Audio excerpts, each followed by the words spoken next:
Que se passe-t-il entre la Turquie et l'Union européenne un an après l'accord sur les migrants? Pour bien comprendre cette tension croissante entre Ankara et plusieurs capitales européennes, il faut faire un pas en arrière. Après le coup d'État raté en juillet 2016, suivi par une violente répression de la part du gouvernement, le président turc Recep Tayyip Erdogan a proposé une réforme constitutionnelle qui vise à renforcer ses pouvoirs. Adoptée par le Parlement le 21 janvier, la réforme sera soumise à référendum le 16 avril prochain. Le vote des émigrés turcs dans ce scrutin pourrait bien être décisif. Du coup, la communauté turque à l'étranger devient une cible privilégiée. On compte en Allemagne environ 3 millions de Turcs, dont près de la moitié a le droit de vote. C'est la plus importante communauté turque au monde, hors de la Turquie.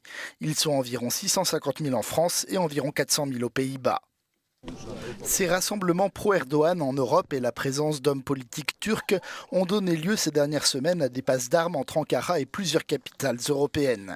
Sous prétexte de sécurité publique, plusieurs meetings ont en effet été annulés, notamment en Allemagne. Avec la crise diplomatique entre la Turquie et les Pays-Bas, la tension monte encore d'un cran.